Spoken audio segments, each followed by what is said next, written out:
فیض شاہ جہاں صدائے رمضان۔ بسم اللہ الرحمن الرحیم۔ مولا صلی وسلم دائما ابدا علی حبیبک خیر الخلق کلہم۔ یا ربی بالمصطفیٰ بلغ مقاصدنا واغفر لنا ما مضى یا واسع الکرم۔ السلام علیکم ناظرین و سامعین کرام، 9 نیوز HD کے لائیو اسٹوڈیو سے رمضان المبارک کی اسپیشل ٹرانسمیشن صدائے رمضان کے ساتھ آپ کی خدمت میں حاضر ہے آپ کا میزبان محمد لقمان رضا۔ ناظرین سامعین، یہ اسپیشل ٹرانسمیشن صدائے رمضان پورے رمضان المبارک میں آپ کی خدمت میں پیش کی جاتی رہی، مختلف موضوعات پر گفتگو ہوتی رہی، عبادات پر گفتگو ہوئی، نماز، روزہ، اعتکاف، فطرانہ، تمام ان عبادات پر، پھر اس کے ساتھ ساتھ صدقات، خیرات، زکوٰۃ پر گفتگو ہوئی، اخلاقیات پر گفتگو ہوئی، معاملات پر گفتگو ہوئی اور چند بابرکت شخصیات پر گفتگو ہوئی۔ تو آج لیلۃ الجائزہ، آخری جو رمضان المبارک کی رات ہے، اس کے حوالے سے گفتگو ہوگی۔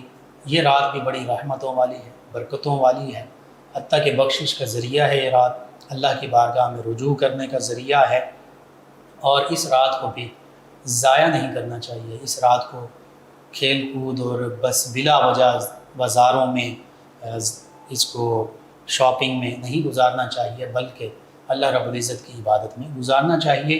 قرآن و سنت کے حوالے سے تفصیل کے ساتھ ہماری رہنمائی ہوتی ہے کہ اللہ کی بارگاہ میں کیسے رجوع کرنا ہے، کیسے توبہ کرنی ہے، کیسے اللہ کی طرف لو لگانی ہے، اپنی بخشش اور مغفرت کا سامان پیدا کرنا ہے، اور پھر بالخصوص احادیث مبارکہ تو اس حوالے سے ہماری مکمل رہنمائی کرتی ہیں کہ یہ رات کیا ہے، اس کی فضیلت اور اہمیت کیا ہے۔ اسی حوالے سے گفتگو ہوگی۔ پھر نبی رحمت صلی اللہ علیہ وآلہ وسلم، صحابہ کرام اور ہمارے اسلاف، ان کا معمول مبارکہ کیا تھا، اس پر کلام کریں گے۔ ہمارے ساتھ شریک گفتگو ہوں گے ہمارے معزز مہمان، اسلامک اسکالر اور مدرس جناب علامہ محمد آصف فیضی صاحب، شعبہ تدریس سے منسلک، احادیث مبارکہ کے اسباق بھی آپ کی ذمہ داری میں شامل، یعنی آپ علماء تیار کر رہے ہیں۔ ان کے ساتھ ساتھ ہمارے ساتھ ہوں گے ہمارے معزز مہمان ثنا خان، سرگودا سے تشریف لائے ہوئے جناب سید نوید حیدر شاہ کاظمی سیالوی صاحب۔ میں آپ دونوں معزز مہمانوں کو خوش آمدید کہتا ہوں۔ سب سے پہلے جناب علامہ محمد آصف فیضی صاحب، لیلۃ الجائزہ کیا ہے؟ اس کو لیلۃ الجائزہ کہتے کیا ہیں؟ اس کا عام اور سادہ الفاظ میں معنی اور مفہوم کیا ہے، تاکہ ہمارے ناظرین اس سے رہنمائی حاصل کر سکیں۔ نحمده ونصلي ونسلم على رسوله الكريم، اما بعد، قد قال الله تبارك وتعالى في الكلام المجيد ان الله يحب التوابين ويحب المتطهرين سبحان اللہ۔ ببركة النبي ان الله وملائكته يصلون على النبي يا ايها الذين امنوا صلوا عليه وسلموا تسليما۔ الصلاة والسلام عليك يا سيدي يا رسول الله وعلى آلك واصحابك يا سيدي يا حبيب الله۔ سبحان اللہ۔ سب سے پہلے دعا ہے کہ اللہ تبارک و تعالیٰ آپ کی یہ کاوش جو ابلاغ و تبلیغ کی ہے، اللہ تبارک و تعالیٰ آپ اپنی بارگاہ علم عزت میں سے شرف قبولیت نصیب فرمائے، اور آپ کو اس عظیم کام پر میں اپنی طرف سے مبارکباد پیش کرتا ہوں۔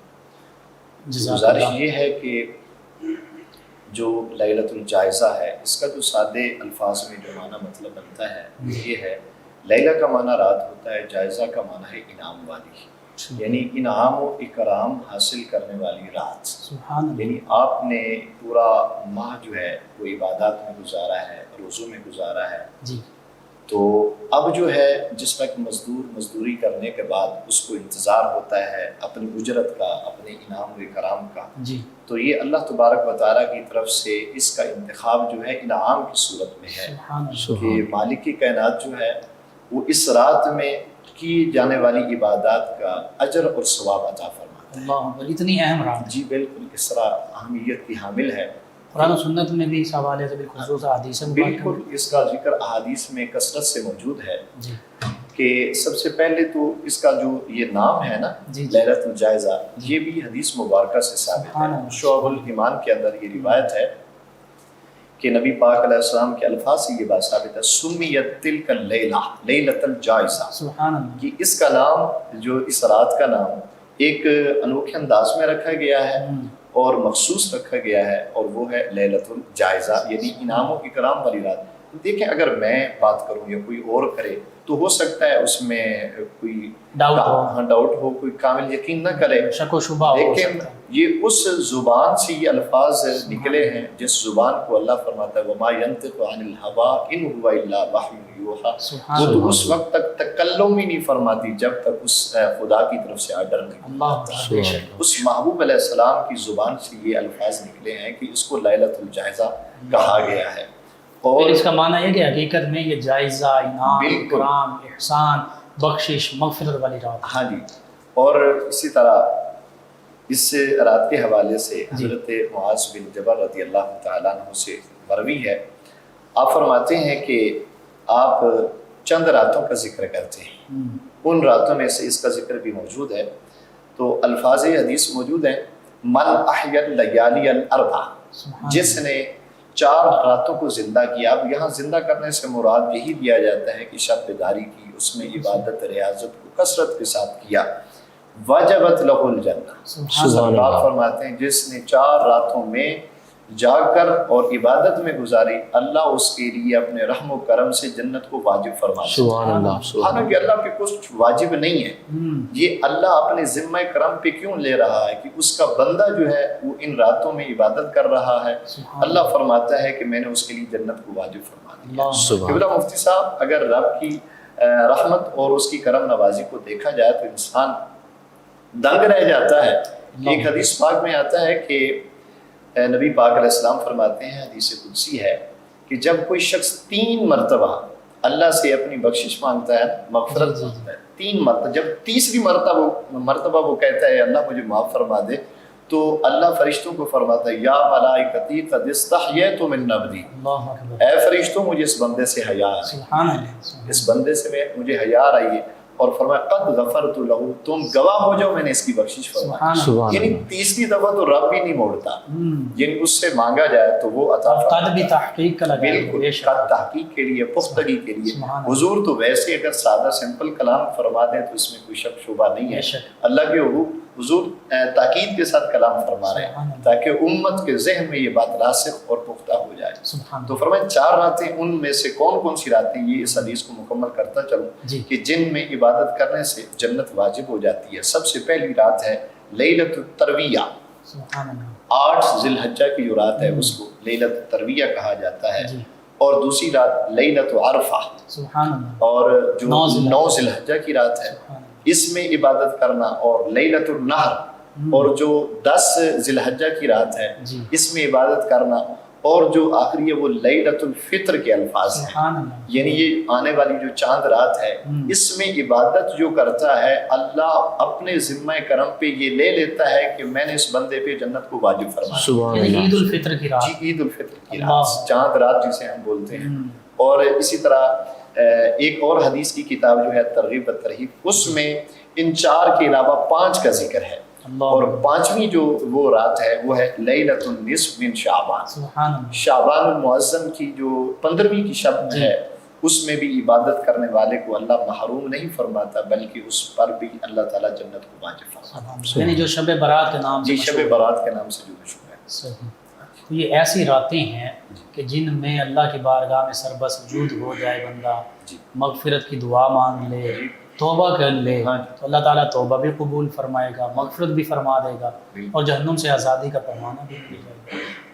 اور آپ نے خوبصورت بات فرمائی کہ اس میں دعا مانگنا، دیکھیں لیلۃ الجائزہ کا معنی ہے کہ ہم نے اپنا انعام وصول کرنا ہے، رب سے لینا ہے، اور اس پر بھی میں ایک حدیث پاک عرض کر دیتا ہوں، اور یہ مصنف عبدالرزاق میں روایت موجود ہے، امام بخاری کے استاد، جی بھی امام بخاری علیہ رحمہ کے جو استاد ہیں، یعنی اتنی معتبر شخصیت نے اس حدیث کو لیا ہے مصنف میں، تو وہ فرماتے ہیں، اور اس کے راوی بھی حضرت عبداللہ بن عمر رضی اللہ عنہ موقوفاً روایت کرتے ہیں۔ حضرت عبداللہ بن عمر، یہ تو بات طویل ہو جائے گی، وہ عبداللہ بن عمر کہ ایک مرتبہ آپ نا گھوڑے پہ غالباً تشریف رکھتے تھے، تو آپ نے بلا وجہ اس کو موڑ دیا۔ صحابہ نے سوال کیا یہاں تو موڑنے کی کوئی وجہ ہی نہیں ہے، انہوں نے کہا میں نے